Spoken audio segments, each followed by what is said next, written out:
to be our first episode of what we're trying out, a podcast for the Purdue Ag Today, discussing issues in policy and how those relate to Indiana and to American Farm Bureau.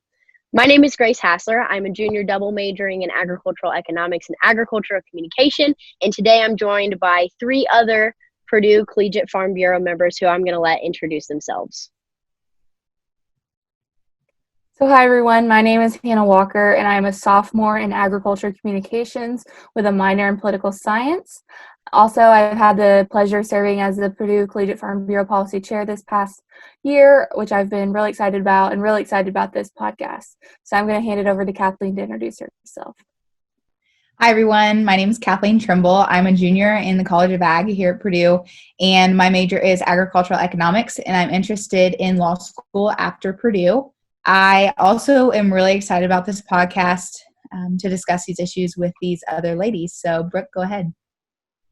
Hi, everyone. My name is Brooke Lueking, and I am a sophomore at Purdue studying ag communications and agribusiness marketing. And I am also involved in Collegiate Farm Bureau and the policy committee with everyone else.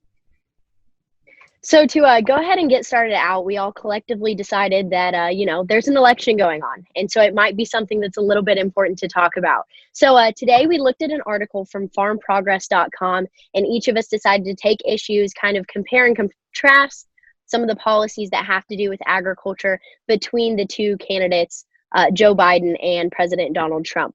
So to get us started, Hannah, I'm going to hand it over to you to talk a little bit about the regulations that would be happening in agriculture from both candidates.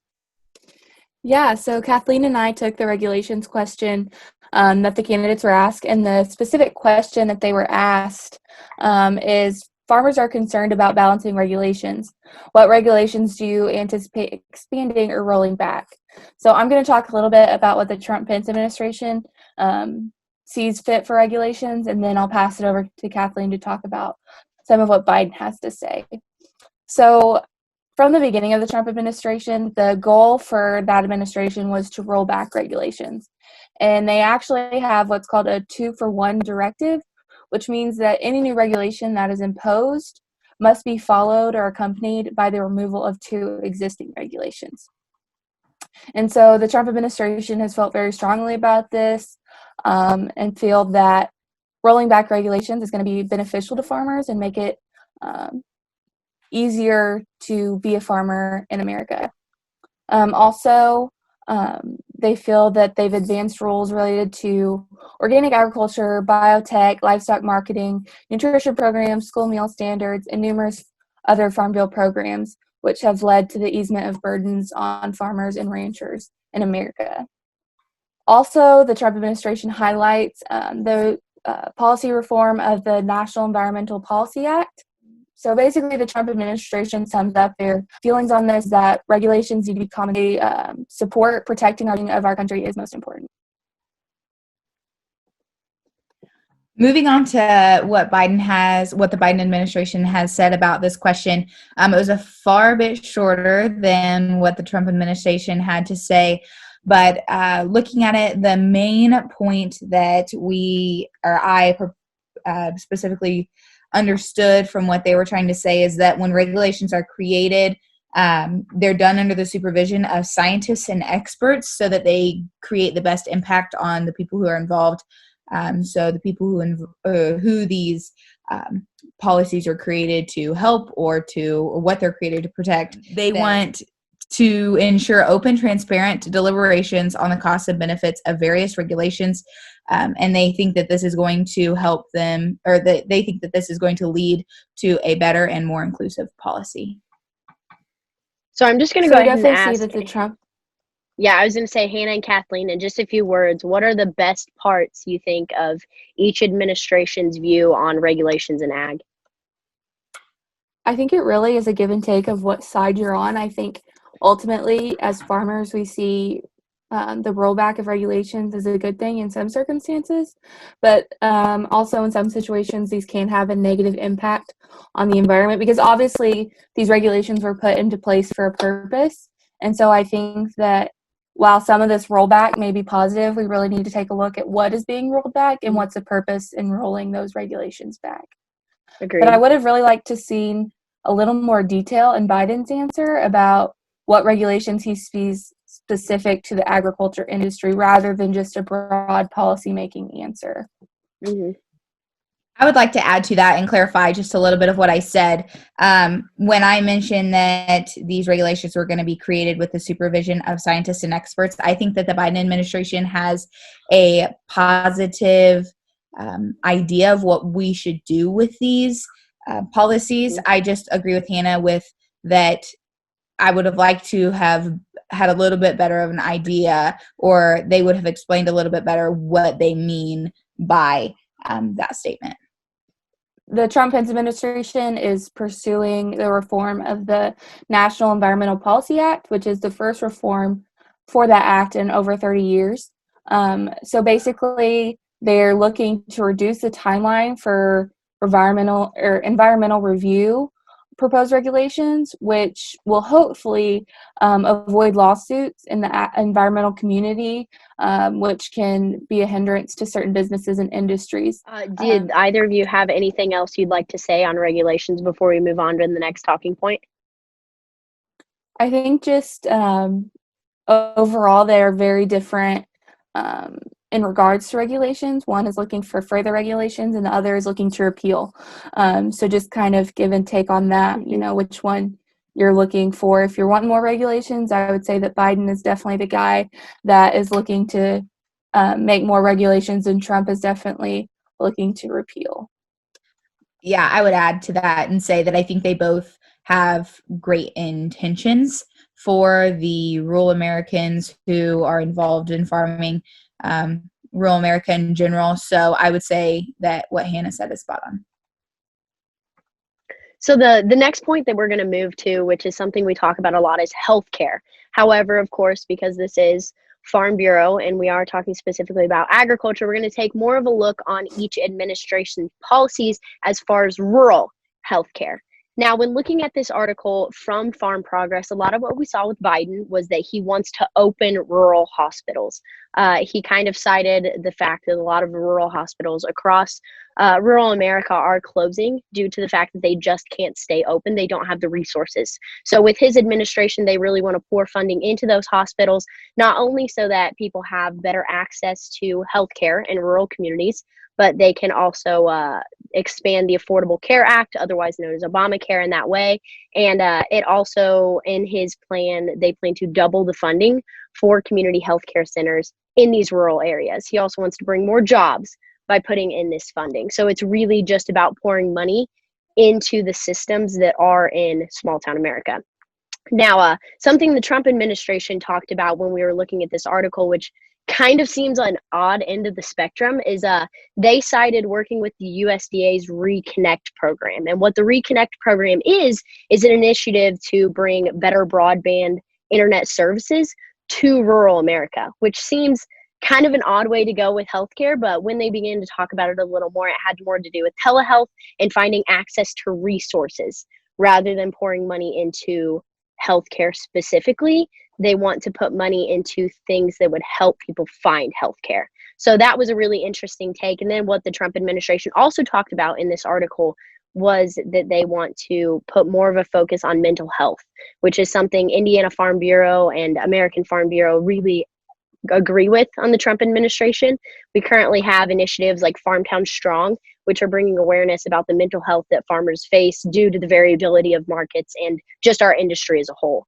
So it was really interesting seeing that these two candidates talking the same about healthcare came at it from two absolutely different perspectives. And then also I wanted to mention that Indiana Farm Bureau has taken steps as of March 21st, 2020 this year.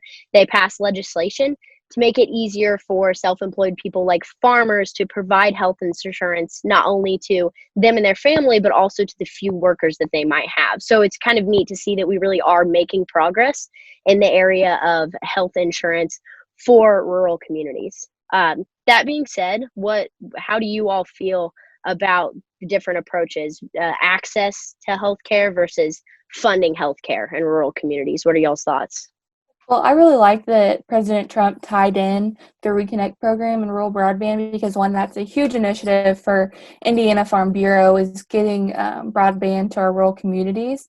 And I also think that, as we've seen with the COVID-19 pandemic, connectivity is really important, especially for those telehealth purposes, because as a lot of doctors are switching over for telehealth for certain situations. So rural communities are missing out in that aspect without broadband. So I really do appreciate that aspect. And I also really appreciate the mental health aspect of Trump's policy or healthcare policy because, as Grace mentioned, that's been an increasing issue in past years. And I think that Farm Bureau has taken a really great stance on that and taken great steps to, prevent mental health issues in rural communities and farming communities. In regards to Biden's policy, I think that there are some rural communities that really need funding for those rural hospitals. I think that is really important, and also it would be a nice way to bring in jobs. I would just like to see how feasible that plan is realistically. Yeah, I would kind of tie the two together and say that I think a little bit of both is so important, especially in America today. I mean, we are virtual for tons of things now. I think that mental health, I mean, people aren't getting out, people aren't seeing people aren't outside as much, and they're not getting, I mean, there's so many things that tie into the mental health problems that have been on a rise in America in the recent months. And I would say, so the Trump side of that is super powerful and can be so good if it's done correctly. But I also agree with Hannah in saying that rural hospitals and rural healthcare systems also need funding. I know around me, I personally have 3 hospitals that I can drive to in a matter of 20 minutes, but there's some places that a hospital is an hour and a half away. And so I think that that point of Biden's ideas about the rural healthcare is really, really positive too. Yeah, and then I specifically wanted to ask you, Brooke, clearly we keep bringing up a lot about broadband. As a college student, how has maybe not having access to rural broadband internet or knowing people who don't have that access, how has it affected them either in a healthcare way as far as their academics or just not having that access? What's your experience with that? Yeah, so growing up in a rural community, I know especially when all of our schools went online due to COVID-19 this spring, it was sometimes extremely difficult to get that internet access just to complete your daily activities and attend your lectures. I personally know people that had to drive 15, 20, 30 minutes to their local McDonald's just to sit in the parking lot and finish an assignment. So I definitely think that increasing rural broadband will play into people's education as well as their mental health, just from relieving that stress of not having the best internet access. Grace, you mentioned that Indiana Farm Bureau has recently come out with their healthcare policy. So growing up on my family's farming operation here in central Indiana, we have had a hard time finding healthcare that suits our family and our farm the best. And I would just like to make the comment that so far looking into the INFB's healthcare plan, it really seems all-inclusive. Which is really, really great. So I would like to add that about Indiana Farm Bureau. Awesome. It's really great to be able to kind of add in these stories and see that even though we may not be industry professionals or people that are going to be, extremely impacted by these administrative policies, it's cool to see that kids, even in college, are being impacted by some of the stuff that we're discussing today. That being said, we're going to kind of segue into our next topic, and that is secure trade. And so Hannah and Kathleen, I believe that you all were going to address that again. Yeah, so once again, I'll just start off with the Trump administration's opinions on trade, which, as we've seen over the past 4 years, the Trump administration has been very aggressive in pursuing trade deals and renegotiating trade deals.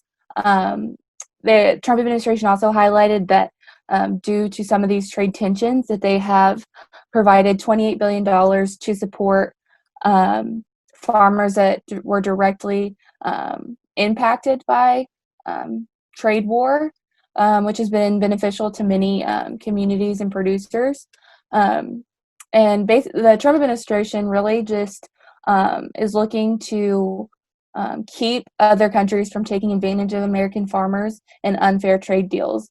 And they've shown that with China, their negotiation strategies are taking no prisoners. We're not going to lose money on our deals anymore. Is kind of the stance that the Trump administration has taken. President Trump would like to finalize a U.S.-UK trade agreement, which could be very beneficial to our country, and also could possibly open up a way for a European Union trade deal, which has caused a lot of unfairness in American markets, not having a solid trade deal with the European Union.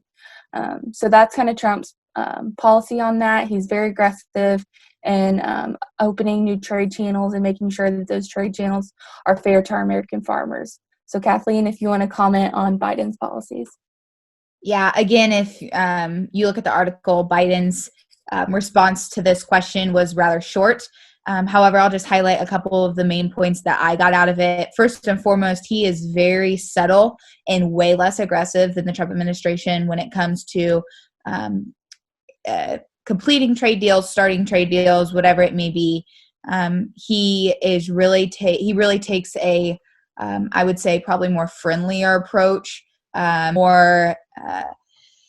We want to be allies with the people we're trading with, rather than kind of pushing something on to the other country.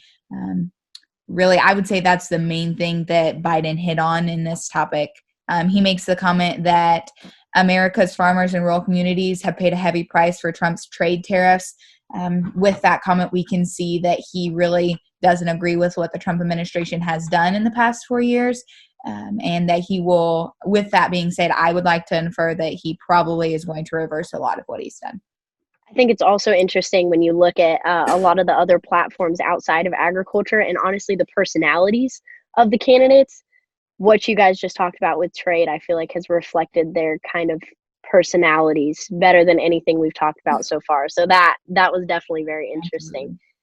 Kind of move to the next question that we found on Farm Progress that we found interesting, and it's about threats to agriculture. So Brooke, I think that we kind of determined you were going to be the expert on this topic. Do you want to go ahead and tell us a little more about the administrative differences on threats to agriculture? Yeah. So for Biden, he really thought that the impact of extreme weather was one of the greatest threats to American agriculture. He really stressed the importance of crop insurance and different risk management tools with the occurrence of natural disasters and droughts and even the fires out west. So I think for him, it was just really stressing the importance of having safety nets for farmers when the weather might not be the most cooperative. His answer was also somewhat short to this question, as I see that's kind of the common trend today. However, the Trump administration was a lot more detailed in their response. The Trump administration thought that one of the biggest challenges was the challenges that the COVID-19 pandemic have brought to the ag and food value chain, as well as the retail and food service industries. Trump talked a lot about ways that the Trump administration has tried to help relieve this stress during the COVID-19 pandemic. For example, they released a list of critical infrastructure that exempted the entire food and agriculture production system from any sort of quarantine or stay-at-home restrictions. This is really important in helping farmers get the products they need in order to plant their crops in the spring. And it also served as a really good guide for state governors to do individual states' stay-at-home orders and other restrictions like that. Trump also talked a little bit about the coronavirus food assistance program and the Farmers to Families Food Box program that kind of helped out families that might be struggling with getting access to food during COVID-19. Does anyone have any general comments about what we just kind of talked about, the threats to agriculture that were addressed in this article? I would just say that Biden's answer, I think, really reflects his initiatives for his Green New Deal, and I'd also say his renewable energy initiatives, just with the focus on the environment and climate change initiatives. I think that was really telling. While Trump focused more on the business side of ag and how we keep those channels open and what needs to be done to keep the industry up and running. I really like the comment. I found it interesting, the comment that the Trump administration made at the very last section of this article. It says, thankfully, throughout this crisis, we have never had a food supply problem. I think that this is really interesting solely because when you walked into grocery stores when this first happened, it looked like we did have a food supply problem. But it wasn't the matter of food supply. It was a matter of food processing that was the issue. So, and a lot of people who don't understand agriculture and don't understand, I guess, how grocery stores work in that sense. I just think that's, it's not necessarily funny, but it's interesting to read that comment because if someone who didn't read that comment or didn't understand the comment read it, they would probably be like, that is the biggest lie I have read throughout this whole paper. Well, we also saw a lot of panic buying in this time. So there was supply. It was just all being purchased in hopes that, in case we would have a food supply problem, which led to seeing empty grocery store shelves also, which is, a part of the COVID-19 pandemic and something that we'll remember about 2020 for sure. Exactly. I also will comment to Biden's section saying that I really like the fact that he acknowledges that sometimes farmers don't have the best crops and sometimes farmers need assistance in whether that be a monetary way or crop insurance. Like that's a big deal because without crop insurance, especially like in the 2019 when we didn't get our crops in and we had to cover crop so much stuff, I really like the fact that he's acknowledging that we need such things like crop insurance. Something I also wanted to mention that I think is interesting as well is what Kathleen just talked about with the highly variable market conditions that we know we all have in agriculture. And clearly Biden has a policy that he feels addresses this. And then we also look at how that impacts the mental health of our rural communities. And Trump has a policy that addresses this. So I think that if there's a big takeaway from everything, it's that even though each side has different ways to approach problems, it doesn't mean that they're not both looking for solutions for the issues we face in agriculture and as a country. So as we get ready to wrap up some of our threats to agriculture, Brooke, you cut out there for a second. Is there anything that you would like to mention either from the Trump or the Biden side, or maybe combining the two together? What are your final thoughts on threats to ag? Yeah, so I think in Trump's response, he focused a lot on everything that his administration has done to help solve the threat in the past. Biden's response was a little more general and vague, didn't really have any action steps or ways that he planned on helping address this issue.